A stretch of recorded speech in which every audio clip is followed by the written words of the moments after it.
ఇప్పుడు ఫస్ట్ నుంచి మన తాతగారు కానీ అమ్మగారు కానీ ఎవరైనా ఆకాశం నుంచి వాయువు, వాయువు నుంచి అగ్ని, అగ్ని నుంచి జలము, జలం నుంచి పృథ్వీ, పృథ్వీ నుంచి ఔషధాలు, ఔషధాల నుంచి అన్నము, అన్నము నుంచి సకల జీవ జగత్తు అంతా అయ్యిందని మనకి ఫస్ట్ ఆనాది కాలం నుంచి పెద్దలు, అలాగే మన గురువులు, మహాత్ములు ఎంతోమంది చెప్పారు. యథార్థం కూడా ఇదే. కానీ అసలు ఆత్మ నుంచి ఆకాశం వస్తే శరీరం లేకముందు ఆత్మ ఎక్కడున్నదని ఎవరన్నా ఆలోచించారా? ఇప్పుడు శరీరము లేకముందర ఆత్మ ఎక్కడి నుంచి ఉంది? ఇప్పుడు శరీరం ఉంటేనే ఆత్మ ఉంటుంది, ఆత్మ ఉంటేనే శరీరం తెలియబడుతుంది. ఆత్మ లేకోకున్న ఆత్మవత్త ఆకాశ సంభూత అన్నారు. అంటే మనకి ఎంతసేపు చెప్పిన పిండాండంలోని ఈ విషయాన్ని సాంఖ్య విచారణ చేయడం కోసం చెప్తున్నారు. అసలు దీన్ని విచారణ చేసి అనుభవంగా తెలుసుకుంటే దాని విధానం ఏమై ఉంది? ఇప్పుడు నీవు తెల్లవారుజాముని రాత్రి పడుకున్న తర్వాత సుషుప్త అవస్థలో నువ్వు ఉన్నావా? లేవు. కానీ మెలకువ వస్తుంది. మెలకువ రావడమే ఆత్మ. అవునా? ఆత్మ రావడంతో ఆత్మవత్ ఆకాశ సంభూత. ఎందుకంటే మెలకువ ఎప్పుడైతే వచ్చిందో అందులోని ఆ ఆకాశ భాగమే వచ్చినటువంటి నీ తెలివి అనమాట. ఆ ఆత్మ నుంచి ఎప్పుడైతే నీ జ్ఞాత మేలుకొన్నదో అక్కడి నుంచి ఆకాశం వచ్చింది. ఆకాశం తర్వాత వెంటనే నీ ప్రాణశక్తి, శ్వాస, తర్వాత అది పైకి కిందకి తిరిగినప్పుడు నీ జఠరాగ్ని రూపమైనటువంటి ఆకలి. అవునా? ఆ తర్వాత జఠరాగ్నిలో వచ్చినటువంటి యాసిడ్ అనే ద్రవము, ఆ తర్వాత దాంట్లో వేసేది అన్నం, పృథ్వీ. అవునా? ఇదొక రకంగా. ఇంకొకటి, నీవు తెల్లవారుజామునే సుషుప్త అవస్థ నుంచి బ్రహ్మ ముహూర్తంలో మేలుకున్నప్పుడు నీకు ఆ సమయంలో నీ శరీరంతో సహా పోయింది, ఏమీ లేదు సుషుప్త అవస్థలో. ఇక్కడ ఆకాశం రెండు భాగాలయ్యి ఒక భాగం జ్ఞాత అయ్యింది, ఇంకో భాగం 4 భాగాలు అయింది, ఒకటి మనసు పుట్టింది, ఒకటి బుద్ధి పుట్టింది అని అంటున్నావు కదా. ఈ రాత్రి ఎప్పుడైతే సుషుప్త అవస్థలోకి వెళ్ళిపోయిన తర్వాత మొత్తం నీ జ్ఞానం అనేది లేకోకుండా, నీ శరీరం అనేది లేకోకుండా, ఏమీ లేకోకుండా ఇప్పుడు ఏం చెప్పారు? 24 ఇంద్రియాలు సంఖ్యాపరంగా మనల్ని పంచమన్నారు గురువుగారు. అప్పుడు ఆకాశాన్ని 2 భాగాలు చేసేవు. అర్ధ భాగం తన నిజాంశ మందు ఉన్నది, ఒక భాగం 2 భాగాలు అయింది, ఒకటి జ్ఞాత అయింది అన్నావు. ఆ జ్ఞాత నువ్వు సాంఖ్య విచారంలోని నువ్వు తెలుసుకుంటున్నావు. ఇక్కడ అచ్చంగా అనుభవంగా తెలుసుకోవడం ఏంటి తెలుసా? నీకు బ్రహ్మ ముహూర్తములోని నీకు మెలకువ రాకముందల నీ ఆత్మ మేలుకుంటుంది. అది పంచింది ఇక్కడ పంచీకరణ. అది 2 భాగాలుగా చేసుకొని ఒక భాగం సమిష్టి భాగం జ్ఞాత అయితే ఆ జ్ఞాత 84 లక్షల జీవరాశులందు అమరింది. అమరి ఉన్నది కదా, అప్పుడు అమరి చేసింది. ఎందుకంటే అప్పుడు పుట్టిస్తుంది ఒక్కొక్క దాన్ని. అర్థమైందా? తనతో పాటు 84 లక్షల జీవరాశులను ఇక్కడే సృష్టించుకుంది. జ్ఞాతలాగా తన జ్ఞాతని 84 లక్షల జీవరాశులకి పంచిపెట్టింది. అలాగే మనసుని 84 లక్షల జీవరాశులకి పంచిపెట్టింది. బుద్ధిని 84 లక్షల జీవరాశులకి పంచిపెట్టింది. అలాగే చిత్తాన్ని 84 లక్షల జీవరాశులకి పంచిపెట్టింది. అలాగే అహంకారాన్ని 84 లక్షల జీవరాశులకి పంచిపెట్టింది. అలాగే వాయు పంచకం, యానవాయువు అయింది కదా సగభాగం, అది కూడా 84 లక్షల జీవరాశులకి నగసక పర్యంతము ఆవరించి ఉన్నది. సమాన వాయువు కూడాను 84 లక్షల జీవరాశులకి పంచిపెట్టింది. ఉదాన వాయువు కూడాను అలాగే పంచిపెట్టింది. ప్రాణవాయువు కూడా అలాగే పంచిపెట్టింది. అపానవాయువు కూడా అలాగే పంచిపెట్టింది. అలాగే అగ్నిపంచకమైన సూత్రము, త్వక్కు, చక్షు, జిహ్వ, గ్రాణము కూడాను 84 లక్షల జీవరాశులకి పంచిపెట్టింది. శబ్ద, స్పర్శ, రూపరసగంధాలు ఈ జ్ఞానేంద్రియాలకి విషయేంద్రియాలుగా పనిచేస్తున్నాయి కాబట్టి అది ఇంద్రియము కాదు. ఇక కర్మేంద్రియాలు, అలాగే భూమి నుంచి వచ్చినటువంటివి అన్నిటికీ 84 లక్షల జీవరాశులకి పంచిపెట్టింది. ఇప్పుడు నువ్వు బయట గురువు గారు పిండాండమునందు సాంఖ్య విచారణ చేయమన్నటువంటిది ఇక్కడ అనుభవంలో తీసుకుంటే తెల్లవారుజాముని నీవు పంచిపెడుతున్నావు. నీ ఆత్మ నుంచే ఆకాశం, ఆకాశం నుంచే వాయువు ఇలా వచ్చింది. అవునా? ఇలా వచ్చినప్పుడు నీ లోపల నుంచే కానీ సృష్టింపబడ్డాయి. బయట నుంచి ఏమన్నా ఉన్నాయా? బయట ఎక్కడ సృష్టి ఉందా? సర్వ సృష్టికి నీవే ఆధారం అయ్యి ఉన్నావు. అర్థమవుతుందా? అలాగ నువ్వు విచారణ చేసి తెలుసుకుంటే ఇక్కడ అనుభవం రావాలి. ఆత్మవత్ ఆకాశ సంభూత అని ఎలా అన్నారంటే, నా ఆత్మ నాకు తెలియక ముందలే మేలుకున్నప్పుడు తర్వాత అది లోపల ఇవన్నిటిని సృష్టిస్తుంది కదా, ఒకటి తయారు చేసింది పరమాత్మ మాయ వలనని చెప్తారు కదా. అలాగా ఆ ఆత్మ అనేది మేలుకుంది, ఆ పరమాత్మ స్వరూపం దాని మాయా ప్రకారము సర్వాన్ని సృష్టి చేసేసింది లోపల. అప్పుడు నీకు కలత నిద్రలో ఉంటావు వచ్చిరాని మెలకువతోటి. అప్పుడు వస్తే అప్పటికేమో ఎలా ఉందంటే తెల్లవారులు వేసేటప్పుడు మళ్ళీ ఎప్పుడులాగే ప్రపంచం, ఎప్పుడులాగే జీవులు, ఎప్పుడులాగే ఇళ్ళు పొళ్ళు అన్నీ కనిపిస్తేప్పటికే అమ్మయ్య నేను రాత్రి హ్యాపీగా పడుకొని నేను ఇప్పుడు లేసాను అంటున్నావు. ఇక్కడ ఒక మాట చెప్తారు, దినదిన గండం నూరేళ్ళ ఆయుషు అంటారు. అదేంటి? ప్రతి దినము కూడాను నైటు సుషుప్త అవస్థ ఎందు గండమే, దినదినము గండమే, తెల్లవారు లేకడమే, మళ్ళీ రేపు దినం గండమే. ఇది వాడిక భాష అనుకుంటాం, కానీ వాడిక భాష కాదు, ఇది యథార్థమైనటువంటి విషయం. దినదిన గండము, దినదినము గండం గడుపుకోవడం నూరేళ్ళు బతికేస్తుంది ఇది. అర్థమైందా? ఆ రకంగా నువ్వు సాంఖ్య విచారణ చేసి నీ సాంఖ్య విచారణలో ఇది లేదని తెలుసుకోవడం కోసం చెప్పారు పెద్దలు. అనుభవంగా చూసుకుంటే నీ లోపల నుంచే ఆత్మవత్ ఆకాశ సంభూతం అంటే నీ నుంచే వచ్చిందనమాట. నీ సహస్రారములో ఉన్నటువంటి ఆత్మ మూర్ధీస్థానంలో మేల్కొన్నప్పుడు అక్కడి నుంచి ఎక్కడికి వాక్కు దగ్గరికి వచ్చేటప్పటికి ఆకాశం రాలా? నీ వాక్కులో ఆకాశం లేదా? నీ కళ్ళల్లో ఆకాశం లేదా? నీ చెవుల్లో ఆకాశం లేదా? నీ ముక్కుల్లో ఆకాశం లేదా? అవునా?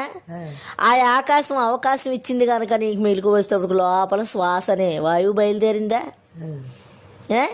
అది ఎప్పుడైతే పైకి కిందకి తిరిగిందో బయటకు వచ్చిన తర్వాత ఆకలేసిందా? జఠరాగ్ని రూపంలో ఆ ఆకలేసిన దాంట్లో యాసిడ్ అనే పదార్థం జలమది ఊరిందా?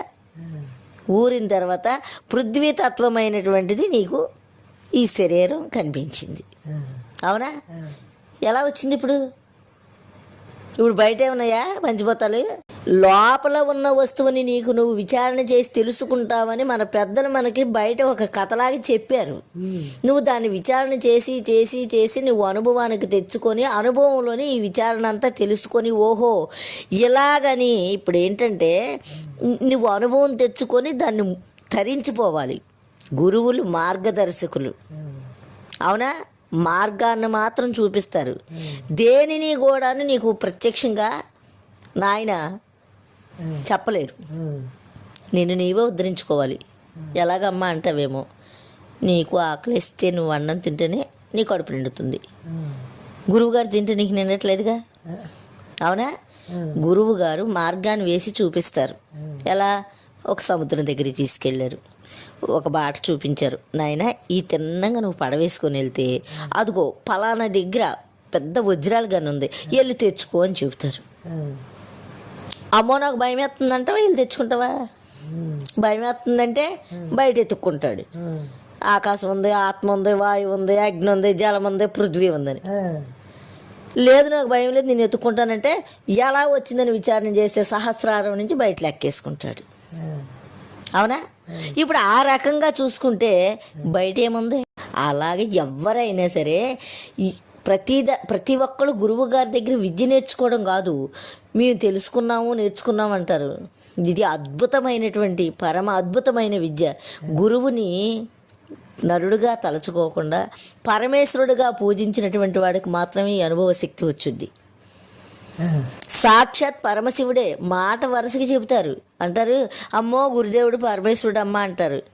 మాట వరుస కాదు, నీ మదిలోని నీ ఆత్మయందు మమేకమై ఉండాలి. నువ్వు ఒక మాట మాట్లాడావంటే నీ హృదయమునందు గురువుని ప్రతిష్ఠ చేసుకొని మాట్లాడాలి. గురువుని ప్రతిష్ఠ చేసుకొని మాట్లాడితే అది పరమేశ్వరుడని అనడానికి తగుతుంది. మాటలు నేర్చుకొని ఆ గురువు పరమేశ్వరుడు, గురువు అంతవాడు, గురువు ఇంతవాడు అని చెప్పడం గొప్ప కాదు. యథార్థంగా పరమశివుడే ఏమన్నాడు, ఆరారు తత్వములకు అంటే ధరణి లోపల ఆరారు తత్వములకు ఆవల ఉన్నట్టి తత్వంబు ఎవ్వడెరుగు, శివుడు గురు రూపమున వచ్చి చెప్పకున్నా నవ్యతర భోగి శ్రీ సదానంద యోగి అన్నారు. ఏం చెప్పారు, ఆరారు తత్వములు కాదు, ఇది తప్పుబడింది 4 తత్వములకు. అంటే 24 ఇంద్రియాలకి ఆవల ఉన్నటువంటి నేను అనే ఆత్మస్వరూపాన్ని ఎవడెరుగుతాడు, ఎవ్వడు ఎరగలేడు. గురు రూపమున ఎవరొచ్చాడు, ఆ శివుడే గురు రూపమున వచ్చి చెప్పకున్నా. ఇప్పుడు ఎవరమ్మా చెప్పు, గురువు ఎవరు, సాక్షాత్ పరమశివుడేనా? అంతటి పరమశివుడే వచ్చి చెప్తున్నాడని మీకు ఆనాడు అంత భక్తి కలిగి ఉంటే మీకు ఇవాళ ఎలా అంటే వడ్డించిన విస్తరే అంటారు. వడ్డించిన విస్తరే అని అంటే ఏంటి, వాడిక భాషలో తీసేసుకున్నారు. వడ్డించిన విస్తర అంటే ఏంటి అసలు? ఈ అచల పరిపూర్ణమైన బయలులో ఈ ఎరుక ఇలా వడ్డించిన దానిలా ఉంది, అవునా? అచల పరిపూర్ణమనే బయలులో ఇవన్నీ కూడా తోస్తూ ఉన్నాయి. బయలుని ఎప్పుడైతే ఎరిగేవో, నువ్వు అచల పరిపూర్ణాన్ని ఎప్పుడైతే తెలుసుకున్నావో నీకు అదేమిస్తుంది, బయలే ఇవ్వగలుగుద్ది. ఏదైనా అదేమి చేయదు, అదేమి ఇవ్వదు అది అంటారు. కానీ అది తెలుసుకున్నవాడికి అదే భోగభాగ్యాలు ప్రసాదించింది. ఎందుకంటే దానిలోనే ఇవన్నీ ఉన్నాయి కనుక. వడ్డించిన విస్తరే అంటే ఆ బయలే నీకు వడ్డించిన విస్తరే. భోగభాగ్యాలు, అష్టైశ్వర్యాలు అన్నీ సమస్తము కూడా ఇందులోనే ఉన్నాయి. గురువుగారు ఒక కందార్థం చదువుతారు వైజాగ్ గురు. షోడశ కళలతో సొంపు మీరిన దాన్ని ఎరుకమ్మ నా పేరు ఎరగరమ్మ. చూడు, ఇది ఇందులో ఉండి చెబుతుంది. సప్త చక్రాలపై సరసమాడేటి దాన్ని నా పేరు ఎరుకమ్మ ఎరగరమ్మంది. పరమ పావని ఎంచు 10 మంది గొలిచేరు ఎరుకమ్మ నా పేరు ఎరుగరమ్మ. శివరాముడు అన్నడైనా బయలులో ఉన్నదన్నాడా వత్తదంటేను, పూర్ణ బోధన మించిన బోధ లేదు, దండమిడి జారుకుంటాను ధరణిలో అంది. అవునా? ఇప్పుడు 16 కళలతో సొంపు మీరిందేది ఈ తనువు. ఎప్పుడు తెల్లవారుజాముని సుషుప్తావస్థ నుండి బయటకు వచ్చిన తర్వాత బ్రహ్మ ముహూర్తంలోని ఈ సర్వ సృష్టి జరిగిన తర్వాత 16 కళలతో జాగ్రత్త అవస్థ ఎందుకు ప్రకాశిస్తుంది. ప్రకాశిస్తూ 7 చక్రాల యందు సోహం సోహం సోహం అని తిరుగుతుంది. సప్త చక్రాల యందు తిరుగుతుంది. సరసమాడేటి దాన్ని అంది కదా, 21,600 సార్లు అన్ని దేవతల చుట్టూ తిరిగి ఆటలతో సరసాలు ఆడుకొని పైకి కింద దిగుతుంది. అవునా? పరమ పావని అంచు నన్ను 10 మంది గొలిచేరు అంది. పరమ పావని అని ఎలాగా, కనకదుర్గమ్మ, పార్వతీదేవి, లక్ష్మీదేవి అని 101 దేవతగా, అలాగే దేవుళ్ళుగా, త్రిమూర్తులుగా, ఇదే కదా ఉంది. మరి అలాంటిది ఈ బట్టబయలులో శివరాముడు ఎన్నడైనా ఉన్నదన్నాడా?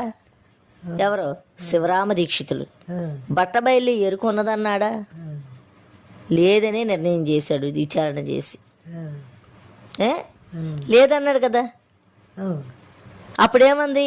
పూర్ణ బోధన మించిన బోధ లేదు అంటే నాకు అందులో ఉండడానికి స్థానం లేదు, నేను అందులో ఎప్పుడూ లేను, నేను పుట్టనే లేదు, దండమిడి జారుకుంటాను ధరణిలోన అంది. దండమిడి జారుకుంటే ఎవరికి జారుకుంటుంది? ఆశాంతం పూర్ణ బోధ ఎరిగినటువంటి మహనీయుని దగ్గర నేను నిమిషం కూడా నిలవలేను అంటుంది. మరి ఎరుక లేకపోతే ఉన్నదంతా బయలే కదా. ఆ బయలులోనేది కదా ఇది తోచింది. మరి దండమిడి జారుకుంటానన్నప్పుడు పూర్ణ బాధ ఎరిగినటువంటి మహాత్ముడికేగా చెబుతుంది ఇది, నీ దగ్గర నిలవలేను నేను జారుకుంటానని. అంటే అప్పుడు నీకు దండం పెట్టిందిగా. మరి దండం పెట్టినప్పుడు నీకు భోగభాగ్యాలన్నీ వస్తాయా లేదా? నేను దండమిడి జారుకుంటాను అంటే ఏంటి అర్థం?